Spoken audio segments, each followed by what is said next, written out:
पूर्णमेवावशिष्यते। ॐ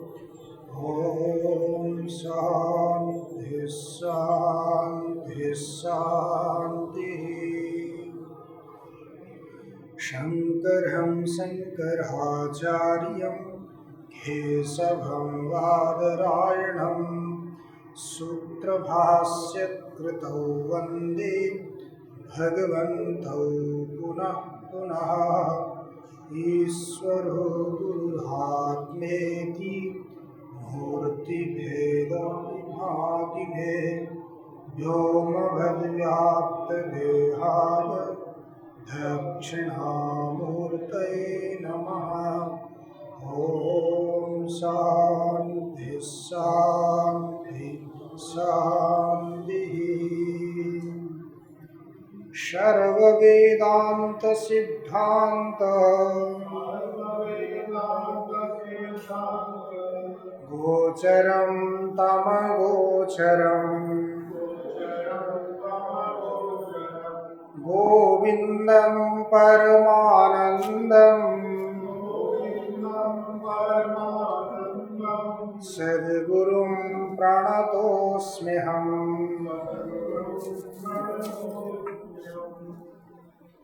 375 वैराग्यबोधौ पुरुषस्य पक्षिवत्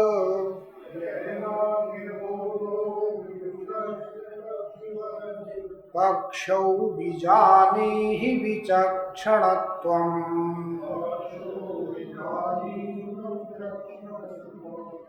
विमुक्तिसौधाग्रतलाधिरोहणम्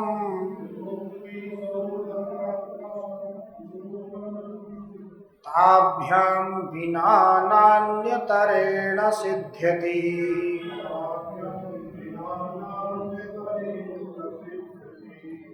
वैराग्यबोधौ पुरुषस्य पक्षिवत्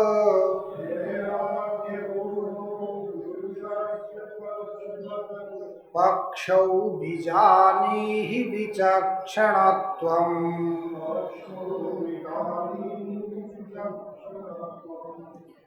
विमुक्तिसौधाग्रतलाधिरोहणम् ताभ्यां विना नान्यतरेण सिद्ध्यति।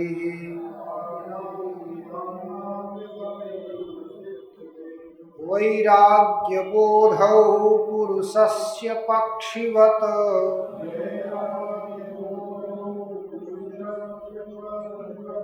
पक्षौ बीजानीहि विचक्षणत्वम्।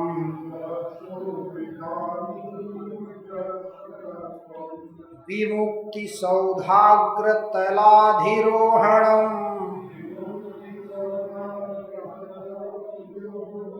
ताभ्यां विना नान्यतरेण सिद्ध्यति।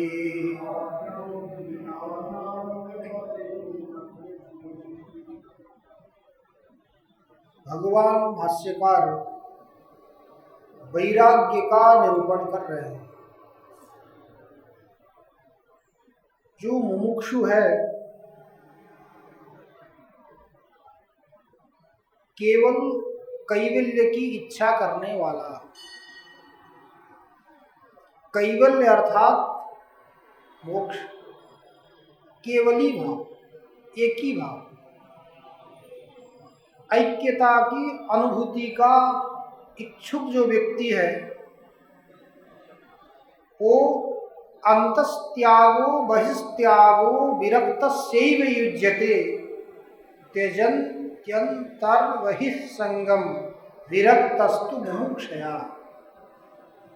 मुमुक्षा से कैवल्य प्राप्त करने की इच्छा से जो विरक्त है वही व्यक्ति अंतः का भी त्याग करता है और बाहर का भी त्याग कर सकता है। अंतस्त्याग बहिस्त्याग,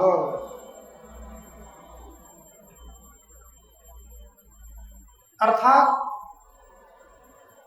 बाहरी जो इंद्रियां हैं, शरीर है, इनके साथ जो अभिमान उसका भी त्याग कर सकता है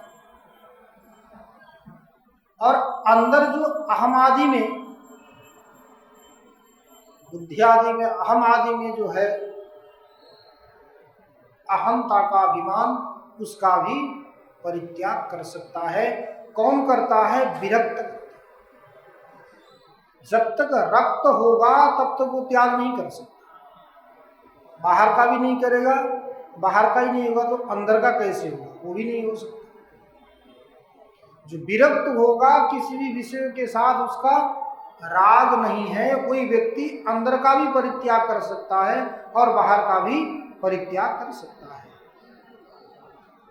अहम मम भावम न करोति।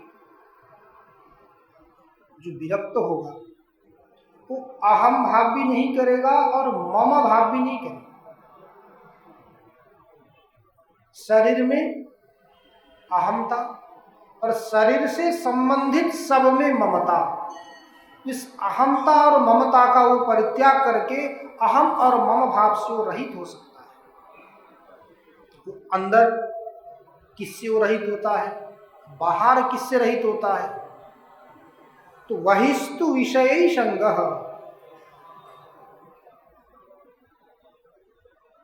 बाहरी वस्तु कौन है? विषय ही।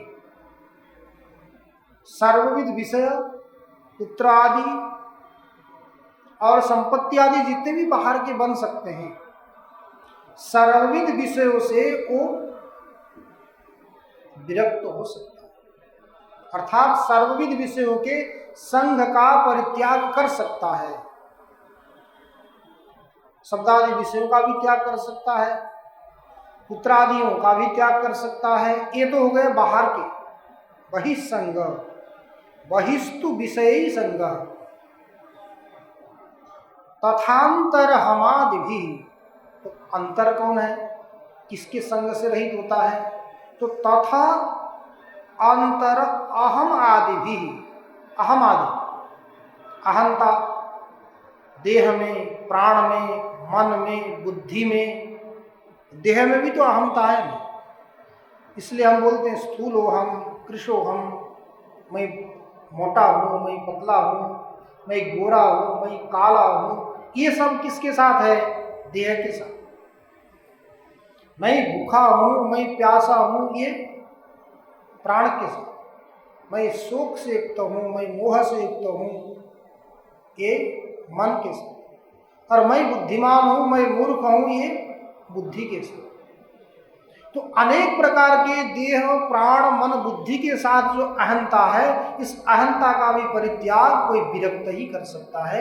जब तक वो विरक्त नहीं होगा तब तक इन अंतर विषयों से भी उसका विराग नहीं हो सकता, त्याग नहीं हो सकता, और बाहरी जो शब्दादि विषय है इनसे भी उसका त्याग नहीं हो सकता।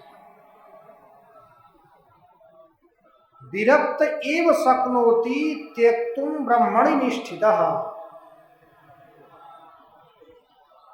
विरक्त ही त्याग कर सकता है। विरक्त एव शक्नोति, त्यक्तुम शक्नोति, त्याग कर सकता है। किस लिए त्याग कर सकता है?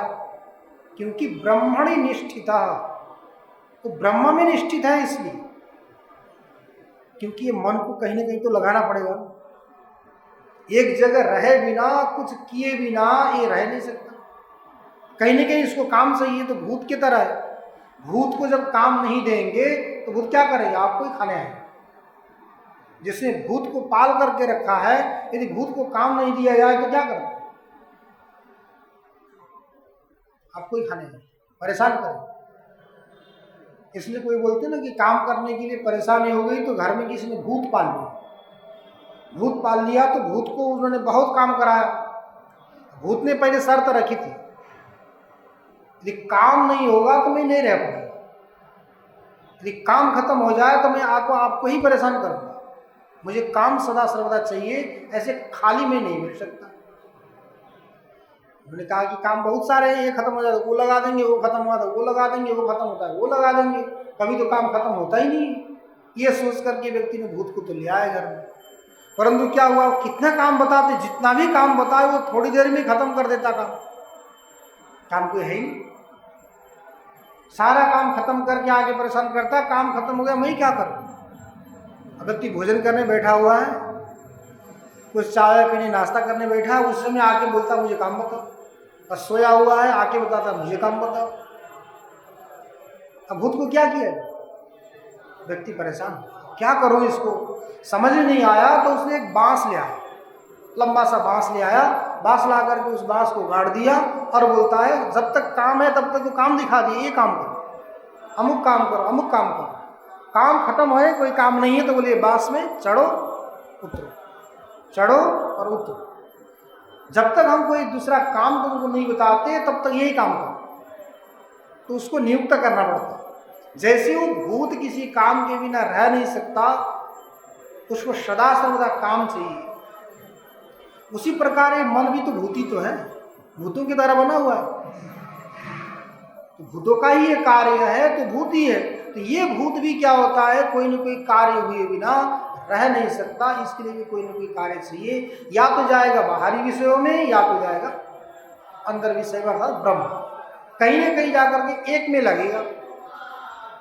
तो बाहरी विषयों से यदि वैराग्य हो जाएगा और अंदर अहमादि देहादियों से भी उसका वैराग्य होगा, तो जाके कहाँ रहेगा, ब्रह्मणि निष्ठितः, ब्रह्म में जाकर के रहेगा। अब समझ नहीं आता, इसका बाहरी विषयों के साथ संबंध था, अंदर के विशेष के साथ भी संबंध था, फिर इनको छोड़कर के ब्रह्म में क्यों जाता है। कहीं भी किसी भी कार्य को संपन्न करने के लिए हमने किसी व्यक्ति को नियुक्त किया, अब उसी जगह में हम दूसरे व्यक्ति को नियुक्त क्यों करते हैं, क्योंकि वो व्यक्ति बढ़िया से काम संपन्न नहीं कर रहा हो तब करते। यदि कार्य सुसंपन्न हो रहा हो, कोई व्यवधान नहीं है, अच्छा से कर रहा है, तो उसके लिए दूसरे व्यक्ति का नियुक्त किया नहीं जाता। यदि करते हैं तो यह सिद्ध होता है कि पहले वाला व्यक्ति काम अच्छा नहीं कर रहा है। वैसे ही हमारे ये मन को साधक बाहरी विषयों के साथ अंदरी विषयों के साथ संबंध पहले से कर ही रहा था, इनको छोड़कर के फिर ब्रह्म में क्यों निष्ठ हुआ। तो बाहरी विषयों के साथ अंदर विषयों के साथ जो इसका संग था ना, संबंध था, वो अवास्तविक, अवास्तव, अवास्तव तादात्म्य रूप संबंध, अर्थात वो संबंध कैसा था जिसको बोलते हैं तादात्म्य अध्यास, तादात्म्य का अध्यास, अध्यास यानी भ्रम, शब्द के साथ भी उसका तादात्म्य नहीं था, अहंकार आदि के साथ भी उसका तादात्म्य नहीं था, न होते हुए भी हमें ऐसा प्रतीत हो रहा था कि तादात्म्य है। तादात्म्य का अर्थ होता है तदेव आत्म तदात्म तस्य भाव तादात्म्यम, अर्थात ऐक्य,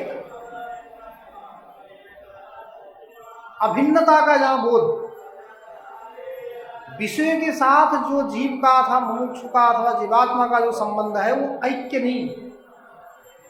यदि विषय के साथ ऐक्य होता, एकमेक हो जाता, तो उस विषय को ले करके व्यक्ति तृप्त होता है। विषय के साथ संबंध होता है, अनुकूल विषय मिला तो उसको आनंद की अनुभूति होती है, अब प्रतिकूल विषय मिला तो उसको दुख की अनुभूति होती है, कष्ट की अनुभूति होती है। तो अनुभूति कराने वाला क्या है, अलग है। कोई विषय ऐसा आ रहा है, उसको हमने ऐसा मान लिया कि हमारे अनुकूल का साधन है, कि हमारे प्रतिकूल का साधन है। अब कोई विषय कभी अनुकूल का साधन बनता है तो कभी प्रतिकूल का साधन बनता है। ये कि समय के भेद से, परिस्थितियों के भेद से कोई विषय अनुकूल भी बनता है, प्रतिकूल भी बनता है। इसलिए उन विषयों के साथ जो संबंध है वो तादात्म्य का अध्यास है, तादात्म्य नहीं है। इसलिए क्या चाहता है वो, मुमुक्षु भी वास्तविक संबंध हो जाए। जब तक वास्तविक संबंध न हो तब तक तो क्या करना पड़ता है, अवास्तविक संबंध के द्वारा काम चलाना पड़ता है। केवल व्यवहार चलाने के लिए हम अवास्तविक को भी वास्तविक का आरोप करके व्यवहार चलाते हैं। कोई था ना, एक की कहानी पहले बताई थी हम लोगों को। एक व्यक्ति कहीं तीर्थ यात्रा करते करते था, कहीं निकल गया, प्राचीन समय की बात है कि कहीं होटलों में रहने की व्यवस्था, खाने की व्यवस्था भी नहीं थी, कहीं उसको गांव में जाकर कहीं रहना था। चलता चलता गया, जहाँ पहुँचना था वहाँ पहुँच नहीं पाया। अब अंधेरा होना है, उसको कहीं रुकना है, अब क्या करे, कोई संबंधित व्यक्ति है नहीं, कहाँ रुके, कैसे व्यवहार चलावे, कोई संबंधित है नहीं। तो उसने बुद्धि लगी, देखा एक कोई घर के बगल में नीम का पेड़ था। किसी के घर के बगल में, जिस रास्ते से जा रहा था उस घर के बगल में क्या था, नीम का पेड़ था। उसको लगा मेरे घर में भी तो नीम का पेड़ है, मेरे घर में भी नीम का पेड़ है, तो इसके घर में भी क्या है, नीम का पेड़ है। अब जाकर के संबंध लगाता हूँ, ये सोच करके वो गया। घर में पहुंचा, संध्या का समय। अब कोई भी अतिथि आया हो तो उसको न रखें ऐसी बात तो होती नहीं, तो भी कोई ना कोई संबंध तो दिखाना ही पड़ेगा। पहुंच गया कि आप हमारे संबंधी हैं, मुझे कहीं जाना था, इस रास्ते से आया, तो आज मैं यहीं रुकना चाहता हूँ, आप व्यवस्था दे दो। अब घर वाले व्यक्ति को लगा कि मैं पूछूं, भाई हमारा क्या संबंध है, आप कहाँ से आए, क्या संबंध हमारा लगता है, हम क्या संबंधी हैं। ये अच्छा ना माने, संध्या के समय में आए हैं, ये सोचेंगे कि इतने जल्दी भूल गया, इनको अच्छा नहीं लगेगा, सोच करके उन्होंने कुछ नहीं पूछा। ठीक है, आइए बैठिए। बैठ करके उनका सत्कार किया, सब कुछ हो गया, भोजन वोजन करके सो गए। अब उस घर वाले व्यक्ति को अंदर से जिज्ञासा बनती रही, पता नहीं हमारा क्या संबंध है, अभी तक तो मुझे कोई स्मरण है नहीं, क्या संबंध है। अब सुबह उठ करके उनको जल्दी निकलना था, अपने गंतव्य में पहुंचना था। तो सवेरे ही अंधेरा अंधेरा ही था, उठ करके उन्होंने कहा कि मैं अब चला। उनको तो अंदर से जिज्ञासा थी घर वाले को, हमारा क्या संबंध है। तो भी डर डर के, सुबह जाते जाते भी डर डर के उन्होंने पूछा कि एक बात मुझे समझ में नहीं आई, मैं भूल गया कि क्या हुआ पता नहीं, हम लोगों का क्या संबंध है, आप थोड़ा बता देते। तब उसने क्या कहा, गृह समीप वृक्षवत्व संबंध, गृह समीप निम्ब वृक्षवत्व संबंध। घर के नजदीक में नीम का पेड़ आपके यहाँ भी है, ऐसे ही जैसे आपका पेड़ है वैसे ही मेरा भी है। केवल मुझे तो यहाँ रात रहना था, इस संबंध के कारण निमित्त बनाकर मैं रह गया, तो आगे इस संबंध का हमारा कोई काम नहीं, मैं अब तो जा रहा हूँ। ये बोल करके व्यक्ति अपना काम हो गया, निकल करके अपने गंतव्य में चला गया। जैसे वो व्यक्ति गया वैसे हम लोग भी क्या है, समझ लीजिए यात्री तो हैं। जैसे वो यात्री है वैसे हम लोग भी क्या है, यात्री। कहीं भी हमारा व्यवहार निकालना है, व्यवहार चलाना है, तो किसी के साथ जा करके हम अपना संबंध बना सकते। आप भी जीव हो, हम भी जीव हैं, और आगे जाएंगे तो आप भी मनुष्य हो, हम भी मनुष्य हैं। तो इतना संबंध बना करके केवल हम अपना व्यवहार निभा के हम आगे चले तो हम कितने सुखी होंगे। वो जो संबंध है, ये जो हमारा जो अभी का संबंध है ना, समझ लीजिए माता का, पिता का, पुत्र का, पुत्री का, जितना भी जो संबंध है, ये संबंध भी कैसा है, विचार किया जाए तो तादात्म्य का अध्यास ही तो है। अभी जो पिता बना हुआ है और पहले वही पुत्र बना था, और जो पहले अभी पुत्र बना हुआ वो पहले पिता बना था। एक क्रम तो चलता आया, कौन क्या बना कोई पता ही नहीं। तो ये जो हमारा अभी का संबंध जिस प्रकार तादात्म्य का अध्यास है, तो भी हम व्यवहार चला रहे, व्यवहार चल रहा। तो ये संबंध कैसा है, हम यात्री हैं, तो यात्रा में जाते समय कहीं भी किसी का भी संबंध लगा करके हम अपना व्यवहार चलाते हैं। वैसे ही इस यात्रा में भी हम क्या कर रहे हैं, व्यवहार चला। ऐसा ही मान करके व्यवहार चलाएंगे तो हम सुखी होंगे। नहीं, हम तो वास्तविक हैं, ये हमारे वास्तविक पिता हैं, ये हमारे वास्तविक बेटे हैं, ये संबंध बनाएंगे तो फिर हम क्या होंगे, जब वियोग का समय आएगा, क्योंकि संयोग होगा तो वियोग होना निश्चित है। संयोग नाशको गुणो विभाग, संयोग को नाश करने वाला जो गुण विशेष उसको विभाग कहते हैं। तो संयोग को नाश करने वाला हो गया विभाग। विभाग कब होगा, जब पहले संयोग होगा। तो संयोग हुआ तो निश्चित है वियोग होगा। तो संबंध है तो विच्छेद भी होगा। तो विच्छेद होते समय यदि हम अवास्तव में वास्तविक का आरोप करेंगे तो दुख होगा। तो बाह्य विषयों के साथ अथवा अंदर विषय के साथ, देह प्राण मन बुद्धि के साथ जो मुमुक्षु है उसका जो संबंध है वो कैसा है, अवास्तविक है। तादात्म्यता अध्यास है। वास्तविक संबंध न होने से वो क्या करता है, ये दोनों विषयों के संग का परित्याग करके, बाहरी विषयों के साथ संग का भी परित्याग करता है और अंदर विषय के साथ भी संबंध का परित्याग करके निष्काम मनस्कः एव, ऐसा मन हो गया कि मन में कोई कामना है ही नहीं। निष्काम मनस्कः एव त्यक्तुम शक्नोति। अब इन संबंध का परित्याग कौन कर सकता है, जिसके अंदर कोई कामना नहीं। हम किसी व्यक्ति से मतलब ही क्यों नहीं रखते, किसी से हमको कुछ लेना देना नहीं है ना, उससे हम मतलब नहीं रखते। जिससे हमारा लेना देना है, व्यवहार है, उसी से हम लोग क्या रखते हैं, मतलब रखते हैं, संबंध रखते हैं। कोई कितना भी बड़ा हो लेकिन उससे हमारा कोई मतलब नहीं है तो हम उसका संबंध रखते ही नहीं। अर्थात ये सारा संबंध किसका है, स्वार्थक। स्वस्य अर्थः प्रयोजनम यस्मात्, अपने अर्थ का कहीं प्रयोजन हो, किसी स्वार्थ की सिद्धि करनी हो, तभी जाकर के हमारा क्या है, जितना भी बड़ा हो जितना भी छोटा हो, उससे अपना कोई स्वार्थ नहीं है तो उससे कोई संबंध नहीं।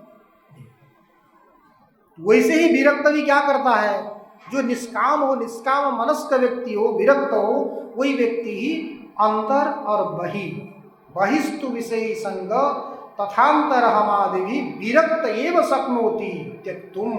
विरक्त ही इन पदार्थों के साथ संबंध का परित्याग कर सकता है। क्यों कर सकता है, इसमें कारण क्या है, ब्रह्मणि निष्ठितः। त्याग के लिए बीज क्या है, तो ब्रह्मणि निष्ठितः, ब्रह्म में ही नितराम सर्वदा स्थिति, निष्ठित है, स्थिति, स्था, गति निवृत्ति, गति की निवृत्ति हो गई, अर्थात अप्रच्युत मना, जिसका मन अप्रच्युत नहीं हुआ, ब्रह्म में ही जाकर के स्थित हो गया, ऐसा विरक्त व्यक्ति ही अंदर और बाहरी विषयों का परित्याग कर सकता है। क्योंकि मन एव मनुष्याणाम कारणम बंध मोक्षयो बंधाय विषयासक्तम मुक्तेर निर्विषयम स्मृति। विषयासक्त जो मन है वो बंधन के लिए कारण। विषय अंदर के भी हो सकते हैं और विषय बाहर के भी हो सकते हैं। तो अंदर और बाहर के उभयविध विषयों का परित्याग कौन कर सकता है, जो विरक्त होगा, निष्काम मनस्क होगा, जिसके मन में कोई भी काम नहीं होगा, वही व्यक्ति जाकर के परित्याग कर सकता है। अब उस वैराग्य की प्राप्ति के लिए, उस ब्रह्म के बोध के लिए, ब्रह्म में निष्ठ होने के लिए क्या चाहिए, किस प्रकार से हम उस ब्रह्म में निष्ठ हो सकते हैं, ब्रह्म संस्थिति के लिए कारण बता रहे हैं। वैराग्य बोधौ पुरुषस्य पक्षिवत पक्षौ विजानीहि विचक्षणत्वं विमुक्ति सौधाग्र तलाधिरोहणम ताभ्याम विना नान्यतरेण सिद्ध्यति। वैराग्य बोधौ पुरुषस्य पक्षिवत, वैराग्य और बोध, वैराग्य मतलब विरक्ति हो, विरक्ति मतलब क्या होगा, जहां हमें अच्छा नहीं लगेगा वहीं से ना विरक्ति होगी, अच्छा लगेगा तो वहां राग होगा, रागो लिंगम अबोधस्य, जहां राग हो रहा है तो समझ लीजिए कि हमें बोध नहीं, राग ही अबोध का लिंग अर्थात चिन्ह है। तो विराग, राग से रहित हो जाना, विराग हो जाना, और बोध अर्थात ज्ञान, आत्मा नात्म विवेक, विवेक को ही तो बोध बने ज्ञान, विवेक ज्ञान अर्थात आत्मा नात्म विवेक। जब तक आत्मा और अनात्मा का विवेक नहीं होगा और अनात्म पदार्थों में विरक्ति नहीं होगी, देखिए अनात्म पदार्थों को भी समझना जरूरी है, किस लिए, उस अनात्म पदार्थों को ग्रहण करने के लिए नहीं, अनात्म पदार्थों का परित्याग करने के लिए। कभी भी किसी भी विषय का हम परित्याग करते हैं तो उस विषय के परित्याग के लिए भी उसकी वास्तविकता को समझना पहले जरूरी होता है।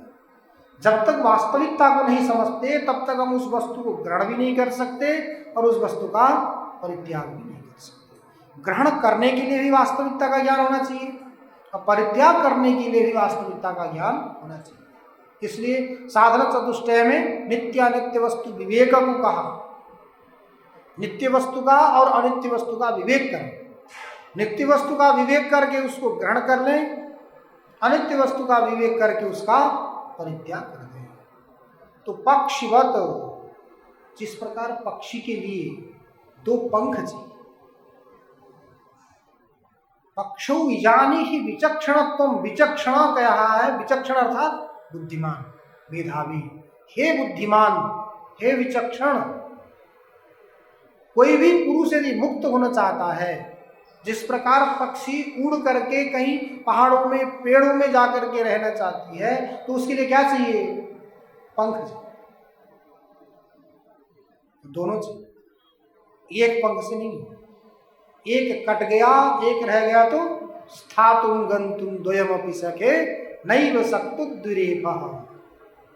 ये हुआ था भ्रमर, कमल समझ करके केतकी के फूल में चला गया। केतकी का इतना बड़ा सुगंध, उस सुगंध को सहन कर नहीं पाया, उसके पराग के द्वारा उसकी आंख की ज्योति चली गई। अब छटपटाहट हो रहा, उसको सुगंध असह्य है उसका। अब वहां से उड़ करके जाने के लिए प्रयास कर रहा है, तो उसमें कांटे हैं केतकी, उन कांटों से उसका पंख कट गया। अब पंख कट गया तो स्थिति उसकी क्या बन गई? पंख कट गए, न उड़ सकता है, इतनी सुगंधी है, तेज है उस पराग में, सहन नहीं हो रहा है, रह भी नहीं पा रहा है। स्थातुम गंतुम द्वयमपि सखे नैव सक्तु दुरेपः, वहां बैठ भी नहीं पा रहा है और उठ के जा भी नहीं रहा है। यदि जाता कब? जब उसके दोनों पंख ठीक होते तब जाता, एक पंख से वो उड़ नहीं सकता। जिस प्रकार, उसी प्रकार यहाँ भी जो पुरुष है मुमुक्षु, उसको क्या चाहिए? विवेक भी चाहिए, वैराग्य भी चाहिए। तो विवेक वैराग्य बोधौ पुरुषस्य पक्षिवत पक्षो विजानी ही विचक्षणत्वम। हे बुद्धिमान, तुम्हें क्या समझना, उस पक्षी के पंख के समान उस पुरुष को भी विवेक और वैराग्य दोनों चाहिए। विमुक्ति सौधाग्र तलाधिरोहणम, विमुक्ति रूपी जो अटारी है, लक्ष्य है, उस गंतव्य तक पहुंचने के लिए सौधाग्र तलाधिरोहणम, उस ऊपर आरोहण करने के लिए, मोक्ष रूपी कैवल्य रूपी पद को प्राप्त करने के लिए क्या चाहिए? विवेक भी चाहिए, वैराग्य भी चाहिए। आए कह रहे, देखिए, ताभ्याम बिना नान्यतरेण सिद्ध्यति। अन्यतर एक शब्द है, अन्यतर एक है ताभ्याम। ताभ्याम माने विवेक वैराग्याभ्याम, बिना, विवेक और वैराग्य के बिना न अन्यतरेण सिद्ध्यति। नान्यतरेण, अन्यतर का मतलब दो में से एक, दो में से एक को बताना हो तो अन्यतर, बहुत में से एक को बताना हो तो अन्यतम। बहुषु एकः अन्यतम, द्वयो एकः अन्यतर। दो में से एक का बताना हो तो बोलेंगे अन्यतर, और बहुत में से एक को बताना हो तो अन्यतम। अब यहाँ ताभ्याम, यहाँ बहुत में भी नहीं बताना, एक में भी नहीं, हमको दोनों चाहिए। न अन्यतरेण, एक से काम बनने वाला नहीं है। केवल विवेक होगा, वैराग्य नहीं तो भी काम नहीं चलेगा। वैराग्य तो है परंतु विवेक ही नहीं है तो भी काम नहीं चलेगा। तो विवेक और वैराग्य दोनों साथ में होंगे तब जाकर के वो पुरुष उस लक्ष्य को, कैवल्य को प्राप्त कर सकता है, उससे पहले प्राप्त नहीं कर सकता। इसलिए जिस प्रकार उस पक्षी को अपने गंतव्य में पहुंचने के लिए दोनों पंख की आवश्यकता होती है, उसी प्रकार ये जो मुमुक्षु है इसको भी उस बोध स्वरूप की प्राप्ति के लिए अर्थात कैवल्य की प्राप्ति के लिए विवेक और वैराग्य दोनों की आवश्यकता होती है, एक से काम बनने वाला नहीं। तो विवेक वैराग्य बोधौ पुरुषस्य पक्षिवत पक्षौ विजानीहि विचक्षणत्वं विमुक्ति सौधाग्र तलाधिरोहणम ताभ्याम बिना नान्यतरेण सिद्ध्यति। समुचित विवेक और वैराग्य भी कैसा होना चाहिए? समुचित विवेक और वैराग्य। कभी भी कहीं भी हो जाता है, उससे काम नहीं होता। किसी का आपने विवेक कर दिया, अब किसी से हमें वैराग्य हो गया, वो कहीं किसी से होने वाला जो विवेक और वैराग्य, उससे मोक्ष की कैवल्य की प्राप्ति नहीं होगी। समुचित जगह में होने चाहिए, अर्थात अनात्म पदार्थों से विरक्त हो और आत्म पदार्थ का विवेक हो। क्योंकि ऋते ज्ञानान न मुक्ति, ज्ञान के बिना मुक्ति संभव नहीं है।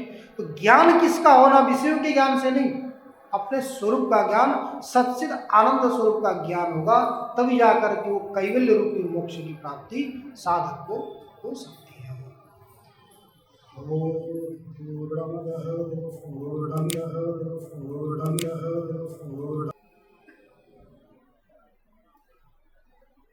अंतस्त्यागो बहिस्त्यागो विरक्तस्यैव युज्यते त्यजन्त्यन्तर्बहिःसङ्गः बहिः विरक्तस्तु मुमुक्षया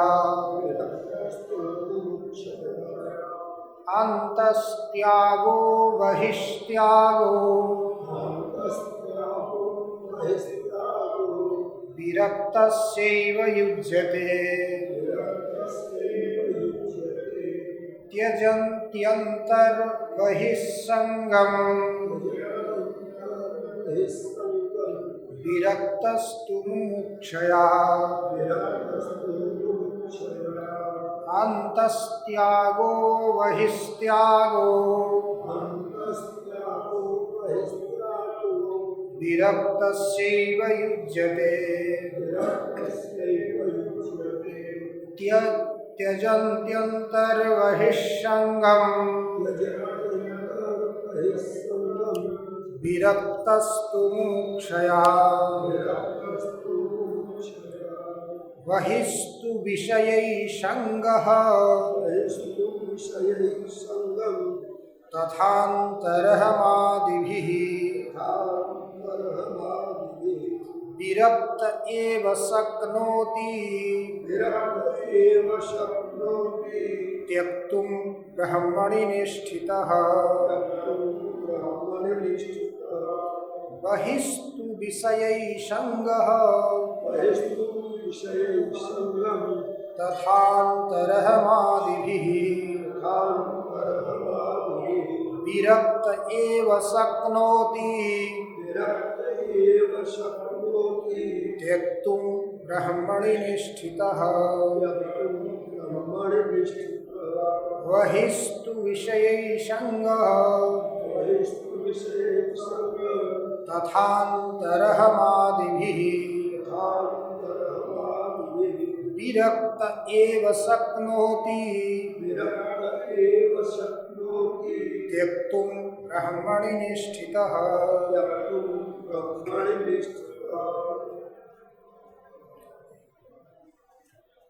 भगवान भाष्यकार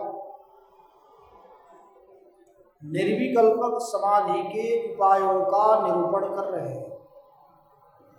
अब निर्विकल्पक समाधि के उपायों का निरूपण करके आगे वैराग्य के निरूपण करने के लिए प्रवृत्त है।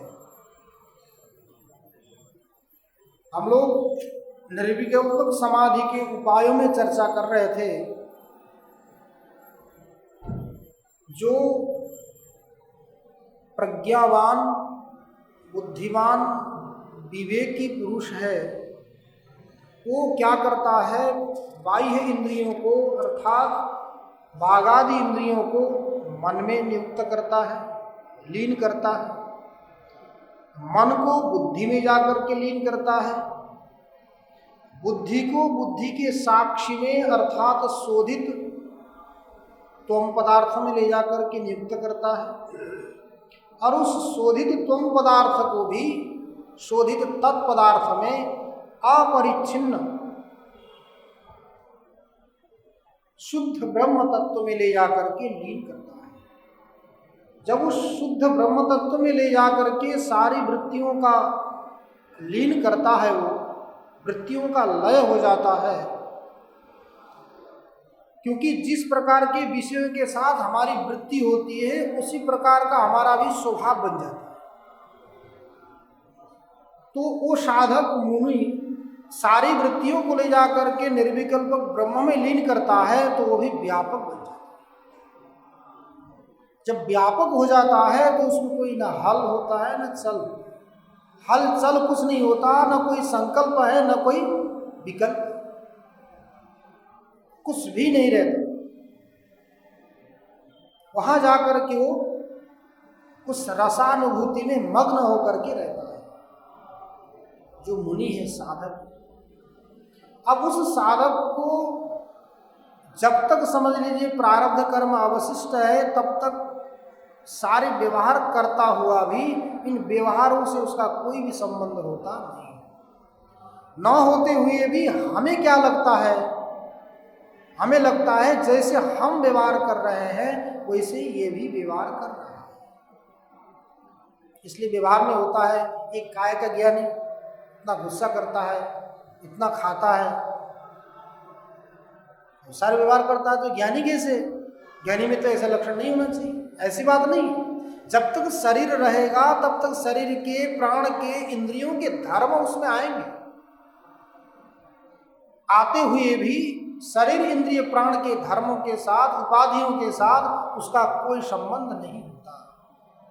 हमारे लिए वो भिक्षा भी कर रहा है, किसी से क्रोध भी कर रहा है, किसी से प्रसन्न भी हो रहा है, वो हमारी दृष्टि में होता है, उसके दृष्टि में वहां कुछ नहीं है। जैसे कहा था स्फटिक, जो स्फटिक जिस प्रकार के गुणों के पदार्थों के साथ संबंधित होता है, उपहित होता है, तो वो उसी प्रकार के गुणों को आधारित करके लेकर के अर्थात संबंधित होकर के वो जैसा प्रतीत होता है, परंतु वैसा नहीं होता। यदि कोई पदार्थ सामने आ जावे, उन पदार्थों के माध्यम से यदि उससे परिवर्तन होता तो लाल हो गया तो फिर लाल ही बना रहता, यदि पीला किसी के साथ संपर्क उसका हो गया तो पीला ही बना रहता, नहीं होता। जैसा सामने आया वैसा दिखता है, और वो हट गया तो उसके कोई मतलब नहीं होता। तो जिस प्रकार नील आदि वस्त्रों के साथ, नील आदि पुष्पों के साथ, रक्त आदि पुष्पों के साथ संबंधित होने से स्वच्छ स्फटिक अनेक प्रकार के आकारों में, अनेक प्रकार के रूपों में परिवर्तित होता है, उसी प्रकार देह, प्राण, इंद्रिय, मन, बुद्धि इस संपूर्ण उपाधियों के साथ जब उस साधक का संबंध होता है, देह के साथ संबंध होगा तो स्थूल भी होगा, कृश भी होगा, श्वेत भी होगा, कृष्ण भी होगा, अनेक प्रकार के उसके धर्म, शरीर के धर्म कहाँ आएंगे? उस शुद्ध मुनि में, साधक में भी आते हैं।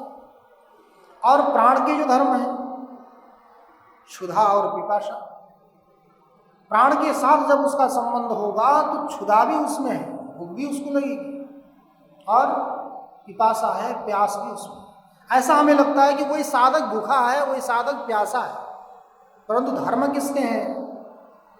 प्राण के। अब कोई इंद्रियों के साथ संबंधित होता है तो अंध भी है, बाधिर्य भी है, काणत्व भी है, कुब्जत्व भी है, अर्थात देखने वाला, सुनने वाला भी है। जिसकी इंद्रिय की शक्ति नष्ट हो गई तो क्या हो गया? काणा हो गया। सुनने की शक्ति नष्ट हो गई, बहरा हो गया। चलने की शक्ति नष्ट हो गई, खंज हो गया। अब यदि सशक्त है तो वो देखने वाला दृष्टा भी है, श्रोता भी है, मनता भी है, रसयिता भी है। उन इंद्रियों के साथ संबंधित होने से साधक क्या लगता है? सब विषयों का अनुभव करता है। अब मन से वो संकल्प विकल्प करता है तो संकल्प करता भी प्रतीत होता है और विकल्प करता भी प्रतीत होता है। जब वो अध्यवसाय करने लगता है, निश्चय करने लगता है बुद्धि को लेकर के, बुद्धि के साथ संबंधित होकर के, तो हमें ऐसा प्रतीत होता है कि वो निश्चय करने वाला है। परंतु देह के साथ, प्राण के साथ, इंद्रियों के साथ, मन के साथ, बुद्धि के साथ जब तक संबंध है तब तक उसमें ऐसा प्रतीत होता है कि सबके साथ इसका संबंध है। जब ये हट जावे तो इसको न प्रसन्नता होती है न कोई दुख। जिस प्रकार स्फटिक के सामने से सारी उपाधियां हट गई, हटने के बाद उसमें कोई परिवर्तन नहीं आता, कोई बदलाव नहीं आता, पहले जैसा था वैसे रहता। उसी प्रकार यहाँ भी साधक सारे विषयों के साथ संबंधित होते हुए भी निर्लिप्त है, और विषय नहीं है तो भी निर्लिप्त, क्योंकि वो शुद्ध पूर्ण ब्रह्म हो गया ना। सर्वविध उपाधियों का, सर्वविध वृत्तियों का वो निराश कर देता है। निराश करते ही वो क्या हो जाता है? पूर्ण बोध रूप हो जाता है। अब पूर्ण बोध रूप हो गया तो उपाधि के साथ संबंधित हो तो भी उससे कोई मतलब नहीं, उपाधि हट जावे तो भी उससे कोई मतलब नहीं। तो जब तक उपाधि के साथ संबंधित होता है तब तक ऐसा प्रतीत होता है कि वो उपाधि से उपहित है। तो वैसे ही यहाँ साधक भी सबको लीन करते करते करते करते, व्याप्य पदार्थों को लीन करते करते कहाँ चला गया? व्यापक में, अर्थात दूर से हट करके नजदीक आ, बाहर की वृत्तियों में जाकर के जो बिखर रहा था वो बिखराव को क्या करता आया, समेटता आया तो अंदर ही रहे। व्यक्ति जब घर में रहता है उसको अधिक परिश्रम भी नहीं होता, चिंता भी नहीं होती। जब बाहर रहता है बहुत सारी चिंताएं सताती है उसको, पता नहीं यहाँ के लोग कैसे हैं, क्या है, हमारे से कोई गलती ना हो जाए नियम कानून के ऊपर, तो अनेक प्रकार की चिंता उसको सताती है। जब व्यक्ति देश देशांतर का भ्रमण करके अपने घर में पहुंच जाता है तो सारी थकान ऐसे ही दूर हो जाती है, वो आराम से एकदम गाढ़ निद्रा में पहुंच जाता है।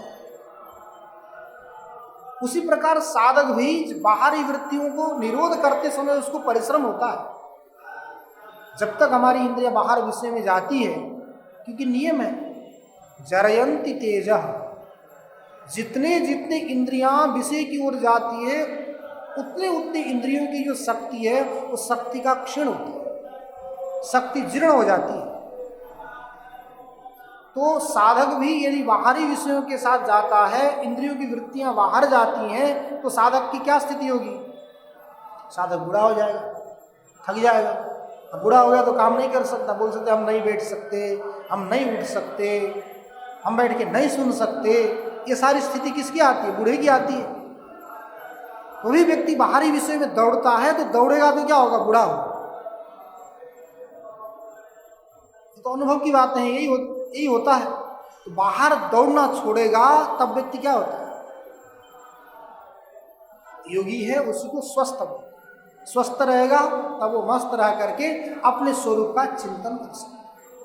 अब जिज्ञासा ये हो सकती है कि अनेक प्रकार के साधक हैं, साधक तो बहुत हैं, यदि बहुत सारे साधक उस पूर्णता को प्राप्त कर लें, उस स्थिति में आ जावें, तो उस पूर्ण परमात्मा में कुछ कमी आती होगी। साधक तो बहुत हैं, उसमें भी पूर्णता है, उसमें भी पूर्णता है, उसमें भी पूर्णता है, तो जो पूर्ण परमात्मा है उसमें कुछ कमी आ सकती है, ऐसी जिज्ञासा हो सकती है। परंतु उसमें कभी भी कमी नहीं आई, क्योंकि पूर्णस्य पूर्णमादाय पूर्णमेवावशिष्यते। उस पूर्ण से पूर्ण को बना करके, पूर्ण को ले करके भी वो अंतिम में जा करके पूर्ण ही अवशिष्ट है, उसमें कोई भी कमी नहीं आती, सारा पूर्ण रहता है। कैसे पूर्ण रहता है समझ में नहीं आता। सबको पूर्ण भी करता है, पूर्ण से उत्पन्न होगा, पूर्ण ही उत्पन्न होगा, पूर्ण ही रहेगा, उसमें कोई कमी नहीं आती। ये क्या बात है? एक सज्जन थे, उनके समझ लीजिए 3 संतान, 2 लड़के और 1 लड़की। अब उनकी कितनी संपत्ति थी, क्या थी पता नहीं, परंतु उनकी इच्छा ये थी जब मैं मर जाऊं तो मेरी जितनी भी संपत्ति है ये 3 को, बड़ा बेटा, छोटा बेटा और बेटी जो लड़की, इनको बांट दो। कैसे बांटना? उन्होंने कहा जो मेरा बड़ा बेटा है उसको मेरी संपत्ति का आधा हिस्सा देना, जितनी संपत्ति है उसमें से क्या करना, बड़े बेटे को आधा हिस्सा देना, और जो छोटा बेटा है उसको क्या करना, उसका चौथा हिस्सा देना। पूरे का हिसाब करके चौथा हिस्सा, आधा बड़े बेटे को, और जो चौथा हिस्सा है वो छोटे बेटे को, और जो बेटी है उसको क्या करना, पांचवा हिस्सा, पांचवा जो हिस्सा है वो किसको देना, बेटी को देना। ये उन्होंने बोल के अथवा कहीं लिख करके छोड़ दिया। समय आ गया, क्योंकि जातस्य ही ध्रुवो मृत्यु ध्रुवम जन्म मृतस्य च, जो उत्पन्न हुआ है वो निश्चित मरेगा, और जो मर गया वो निश्चित फिर पैदा होगा। तो ये प्रकृति का नियम है। उनका भी समय आया, एक दिन चले गए तो उनका जो भी संस्कार होना था सब कुछ संस्कार करके देखा गया तो कागज में लिखा है कि मेरी जो संपत्ति है उसका इस हिसाब से बंटवारा कर देना। अब सब लोग बैठ कर के विचार करने लगे, गांव के पंच लोग आ गए, बैठ गए, कैसे बांटा जाए। तो संपत्ति को देखा गया उनके घर में क्या है, सर्वत्र देखा गया, तो उसमें उनकी सारी संपत्ति एकत्र करके 19 घोड़े मिल गए। कितने आ गए, 19 घोड़े मिल गए। अब ये 19 घोड़े हैं, और इन 19 घोड़े को कैसे बंटवारा किया जाए। आधा हिस्सा जेठे बेटे को देना है, बड़े बेटे को देना है, और उसका जो चौथा हिस्सा है वो छोटे बेटे को देना है, और उसका जो पांचवा हिस्सा है वो बेटी को देना है। सब लोग लगाने लगे, कुछ हिसाब मिले नहीं, बड़ी समस्या हो गई।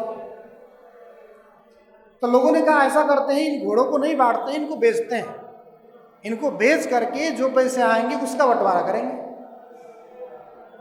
अब लड़के न माने, नहीं हम ऐसा नहीं करेंगे, हमारे पिताजी ने जो कहा है वैसे होना चाहिए।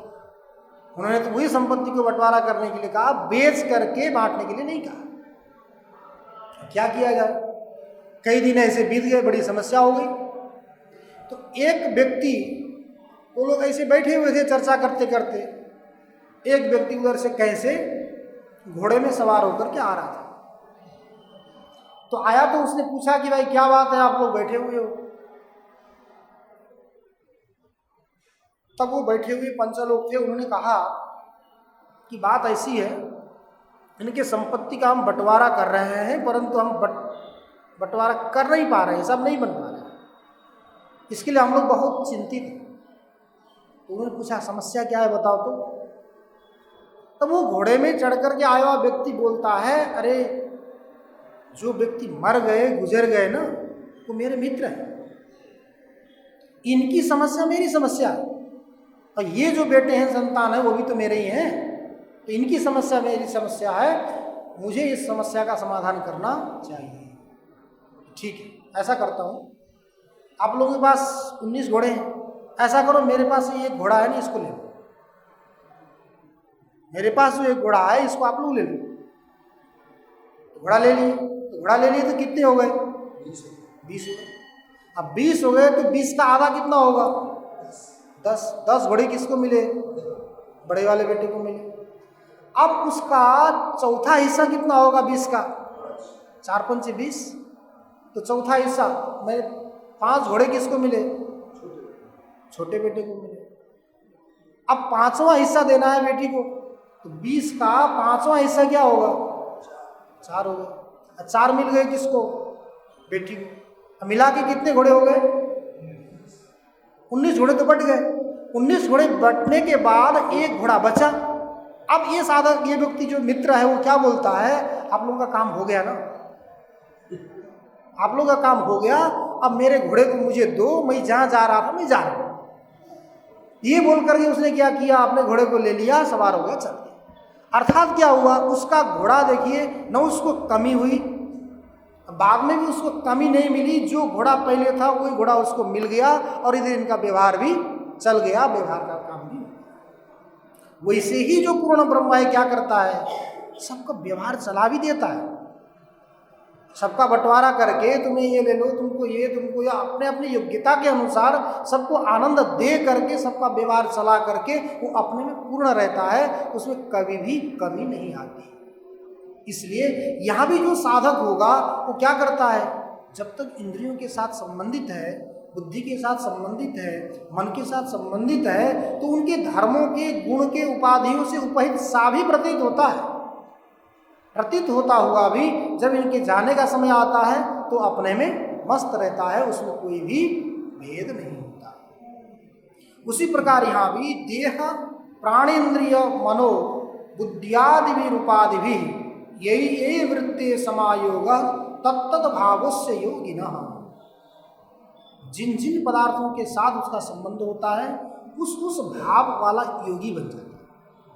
अर्थात समझ लीजिए एक ज्ञान के जैसा बन गया। ज्ञान का कोई भी आकार नहीं होता। ज्ञान ने जिस विषय को पकड़ लिया, जिस विषय के साथ संबंधित हो गया, उसी विषय के आकार में आकारित बन जाता है। जैसे पानी, पानी का भी कोई आकार नहीं होता। जैसे पात्र में जाकर के वो बैठ जाता है, जैसे उपाधि में जाकर के बैठ जाता है, वैसे उसका आकार बन जाता है। वैसे ही योगी भी क्या है, लोक में जैसे जैसे व्यक्ति मिलते हैं, इसलिए जो योगी होते हैं ना, सिद्ध पुरुष, बूढ़े से बूढ़े बन जाते हैं, जवान से जवान बन जाते हैं, बच्चे से बच्चे बन जाते हैं। उनको कोई किसी से मतलब, जो जैसा आया वैसा बन गया। वैसे ही योगी की भी क्या होती है, स्थिति होती है। ये सारे भेद उपाधि के हैं। जब उपाधि को छोड़ देते हैं तो उपाधि को छोड़ते ही सारा क्या हो जाता है, अपने स्वरूप में स्थित। तो तन्निवृत्त्या मुनेर सम्यक सर्वो परमणम सुखम संदृश्यते सदानंद रसानुभव विप्लव। तन्निवृत्त्या, तन्निवृत्त्या मतलब देहादि उपाधि निवृत्त्या। देहादि जो उपाधि हैं, आदि से इंद्रिय, प्राण, बुद्धि सब, ये देहादि उपाधियों की निवृत्ति होते ही सर्वोपरमणम सर्वेषां दुखात्मकानां अनात्मानां उपरमणम अभानम, जितने भी अनात्म पदार्थ है उन सब अनात्म पदार्थों का उसको कभी भी भान होता ही नहीं। जैसे प्रत्येक को बताया था ना, प्रत्येक कभी भी बाहरी विषयों के साथ संबंधित नहीं होता। बाहरी विषयों से सदा सर्वदा उसकी प्रतिकूलतया ही वृत्ति होती है। वो प्रत्येक शुद्ध चैतन्य। उसी प्रकार जो मुनि है, साधक है, युक्त समझ लीजिए, योगी, युक्त और इंजान थे ना, तो उसमें जो युक्त योगी है वो कैसा है, किसी भी उपाधि के साथ उसका संबंध होता नहीं। तो सर्वविध उपाधियों से, उपाधि से रहित होगा तो उपाधि के निमित्त से मिलने वाले दुख से भी तो रहित होगा। दुख मिलते कब है, उपाधि के साथ संबंधित होने से है। तो उपाधि का निवारण हो गया तो दुख भी गया, क्योंकि निमित्त गया तो नैमित्तिक भी जाता है। किसी के निमित्त से हमें दुख हो रहा है, वो गया तो दुख भी गया। जैसे बोलते ना रहेगा बांस ना बजेगी बांसुरी, तो बांस ही नहीं है तो फिर बांसुरी कैसी बजेगी। उसी प्रकार यहाँ भी उपाधि ही नहीं है तो उस उपाधि के निमित्त से होने वाले जो दुख हैं, उन दुखों का भी क्या होगा, निवारण हो जाएगा, सर्वविध दुखों का विनाश होगा। तो तन्निवृत्त्या मुने सम्यक सर्वोपरमणम सुखम, सर्व दुखों का उपरम होने के बाद वो सुख में जाएगा। कौन से सुख में, सदानंद रसानुभव विप्लव संदृश्यते, ऐसा देखा जाता है वो सदा आनंद रस में मग्न रहता है। विप्लव का मतलब होता है मग्न अथवा पूर्ण। जैसे पूरा जल से भरा हुआ जो पात्र हो, पूरा जल से भरा रहता है ना, तो जल से भी समझ लीजिए वो पात्र में भी अंदर अंदर भरा रहता है। जो पात्र का हिस्सा है वो तो जल से भरा नहीं रहता, परंतु ये जो मुनि है सर्वविध उपाधियों का निवारण कर दिया, वो तो केवल आनंदमय बन जाता है, वहां पात्र भी नहीं रहता। जिस प्रकार का है ना, उस प्रकार का जो रस है, उस रस को पियो का है ना, भगवान वेद व्यास निगम कल्प तरुर गलितम फलम सुख मुखाद अमृत द्रव संयुतम पीबत भागवतम रसमालयम मुहुरहो रसिका भुवि भावुका। पीबत का भागवत रूपी फल को पियो। अब जिज्ञासा होती है, फल को भी नहीं पिया जाता है, फल को चबाया जाता है, चूसा जाता है, अनेक प्रकार का होता है, तो फल को तो पिया नहीं जाता। और ये भागवत रूपी जो फल है इसको कैसे पिया जाए, तब वहाँ कहते हैं पीने का मतलब छिलका उसका फेंका जाता है जिसमें छिलका हो, गुठली हो, इसमें छिलके भी नहीं है, गुठली भी नहीं है, पूरे रस ही रस से भरा हुआ ये फल है, रसमय है, रस स्वरूप है। उसी प्रकार ये व्यक्ति भी क्या हो जाता है, उस सदानंद रसानुभव में विप्लव हो जाता है, सदानंद रसानुभव में पूर्ण हो जाता है। अपूर्ण हो जाएगा तो अंदर बाहर ऊपर नीचे कहीं भी उस रस के अलावा कुछ भी नहीं मिलता। तो रस के अलावा कुछ नहीं तो क्या करना, रस पीने तो उस भले भागवत रूपी रस हो, भले उपनिषद रूपी रस हो, भले गीता रूपी रस हो, उसको क्या करो, पान करो। क्यों?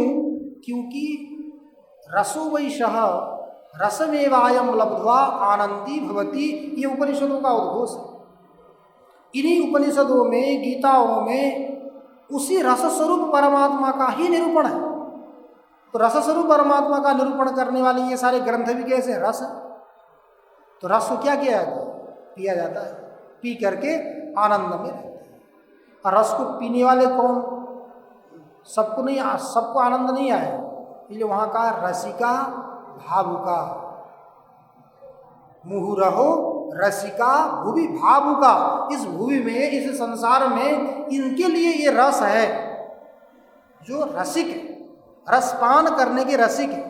सबको आनंद नहीं आए, जिसको प्यास लगी है उसी प्यासे व्यक्ति को पानी की महत्ता के बारे में पता चलता है। जिसको प्यास ही नहीं है तो उसको पानी की महत्ता क्या, आप जितने भी पानी का गुण गाइए, प्रशंसा करिए, वो कभी भी पानी को पीने वाला नहीं। और जिसको भूख ही नहीं है, आप भोजन के बारे में खूब प्रशंसा करिए, वो क्या करेगा, कभी भी वो भोजन को नहीं करेगा। अनेक प्रकार के प्रश्नों को कर करके वो चला जाएगा, मेरे लिए अच्छा नहीं है, मेरे लिए ये रोग है, ये है, आप कैसे बनाते हो, बर्तन साफ करके बनाते हो कि नहीं, कैसे बनाने वाला व्यक्ति कैसा है, अनेक प्रकार के प्रश्नों को करेगा, प्रश्नों की जड़ियाँ लगा देगा, परंतु भोजन नहीं करेगा। वैसे यहाँ भी जो ब्रह्मानंद रसानुभव का रसिक है, कोई व्यक्ति क्या कर सकता है, इस सदानंद रसानुभव में विप्लव हो सकता है। जो रसिक ही नहीं है वो तो क्या सोचेगा, जल्दी खत्म हो जाए तो आनंद है। और जो रसिक होगा उसको पता ही नहीं चलेगा कि समय कैसा गया। कहीं भी हमें समझ में आ रहा है तो समय चला गया पता ही नहीं चलता, जब समझ में नहीं आता तब ऐसा होता है बहुत लंबा हो गया आज, ऐसा लगता है। इसलिए वो जो रसानुभव में विप्लव रहा हुआ व्यक्ति है, रसिक है, उसको रस पान करते करते पता ही नहीं चलता। देखिए इसलिए तो भ्रमर बेचारा मर जाता है, कमल के अंदर जाकर के रसपान करते करते उसको पता ही नहीं चलता कि सूर्यास्त हो। अब उसको ये भी पता नहीं है कि सूर्यास्त होते ही कमल बंद हो जाता है, बंद होकर के उसे मर जाता है। वैसे ही यहाँ भी समझ ले, ब्रह्मानंद रसानुभव में जो मग्न है वो इसी में इतना तल्लीन हो जाता है कि सांसारिक व्यक्ति क्या बोलते हैं, अरे पागल हो गया, पागल होकर के उसी में लगा हुआ है, ऐसा बोलते। वो कब होगा, ठीक है, उनके दृष्टि में हम पागल ही सही। तो सर्वविध वृत्तियों का निवारण करके जब व्यक्ति रहता है तो रसानुभव विप्लव, संपूर्ण रसों के साथ विप्लव होकर के पूर्णता के साथ। इसलिए अंतस्त्यागो बहिस्त्यागो विरक्तस्यैव युज्यते, त्यजन्त्यंतर बहिष्संगम विरक्तस्तु मुमुक्षया। मुमुक्षु, पहले भी बात आई थी, ये आध्यात्मिक विद्या किसको देना चाहिए, कैसा जो व्यक्ति है उसको हमें आध्यात्मिक विद्या का प्रदान करें। तो प्रशांत चित्ताय जितेंद्रियाय प्रहीण दोषाय यथोक्त कारिणे गुणान्वितायानुगताय सर्वदा प्रदेयमेतत् सततम मुमुक्षवे। यदि ऐसा व्यक्ति मिलता है उसको ये आध्यात्मिक विद्या देने के लिए सोचना नहीं, सततम प्रदेय। कैसा होना चाहिए, प्रशांत चित्ताय, जिसका चित्त प्रशांत। जब तक शांत होकर के नहीं रहते हैं तब तक हम कुछ ग्रहण भी नहीं कर सकते। किसी भी चीज के लिए शांत होना जरूरी है। स्थिर बोलते, स्थिर स्थिर प्रवृत्ति होनी चाहिए, शांत हो। प्रशांत चित्ताय जितेंद्रियाय, जिसने इंद्रियों को जीता हो। इंद्रियों को नहीं जीते तो हम बैठ ही नहीं सकते। इंद्रियों को जीत लेंगे तब आके बैठेंगे, एक को जीतेंगे, दो को जीतेंगे, क्रमशः धीरे धीरे हो जाएगा। प्रहीण दोषाय, सर्वविध जितने भी दोष हैं वो दोष से जो रहित, काम क्रोध आदि जितने भी दोष हैं सर्वविध दोषों को जिसने निकाल दिया। यथोक्त कारिणे, शास्त्र और आचार्य के द्वारा जो उपदेश दिया गया है, जो प्रतिपादन किया गया है, तदनुकूल आचरण करने वाला और समदमादि गुणों से जो युक्त है, गुणान्विताया नुगताय सर्वदा, अनुगताय, अनुगत इस प्रकार के गुणों से जो युक्त है, ऐसे व्यक्ति को क्या करना, सततम प्रदेयम। जो भूखा व्यक्ति आता है, तो भूखा व्यक्ति एकदम भूखा आ रहा है, समझ लीजिए कई दिन से भूखा है, तो ऐसे व्यक्ति को आप ये मत सोचिए कि घंटी बजी है कि नहीं, उसमें तो समझ लीजिए भगवान को भोग लगा कि नहीं ये भी नहीं देखना चाहिए, भोग भले लगा दें वो भी नहीं देखना चाहिए, कई दिन से भूखा मरने जा रहा है, उसके प्राण की रक्षा होती तो उसको भोजन दे, धर्म होगा, उसे पाप नहीं होगा। और जो व्यक्ति प्यासा है, पानी के बिना उसका प्राण जा रहा है, तो उस व्यक्ति को हम क्या करें। नामदेव महाराज या तुकाराम महाराज के यही हुआ था, रामेश्वरम में जा रहे थे गंगा जल लेकर के चढ़ाने के लिए। अब पता नहीं राजस्थान से कहीं से, रेगिस्तान से कहीं जा रहे होंगे, जाते जाते एक कुत्ता छटपटा रहा था, गर्मी के मारे पानी नहीं मिल रहा था, तो उसको प्राण जा रहे थे उसको, वो देख करके उन्होंने गंगा जल जब रामेश्वरम में ले जाना था, वो कुत्ते को पिला दिया, तो वही रामेश्वर भगवान का दर्शन हो गया। भगवान तो सर्वत्र है, हम दृष्टि तो कर लें, केवल हम जहाँ दृष्टि करेंगे हमें तो परमात्मा वही दर्शन देंगे। उनको रामेश्वर जाना ही नहीं पड़ा, वही दर्शन हो गए रामेश्वर। इस भाव से हम दे देंगे तो जो प्यासा होगा, जो भूखा होगा, वो अन्न का अधिकारी है। वैसे ही ये आध्यात्मिक, आदि भौतिक, आदि दैविक अनेक प्रकार के तापों से संतप्त जो प्राणी है, वो भी आध्यात्मिक विद्या का अधिकारी है, योग्य अर्ह। यदि जिज्ञासु बन के आता है तो उस व्यक्ति को हमें सदा सर्वदा सोचे बिना, देश काल परिस्थिति को देखे बिना तत्काल ज्ञान प्रदान करना चाहिए। इसलिए हम लोग भी अधिकारी बने कि हमें ऐसा ज्ञान प्राप्त हो।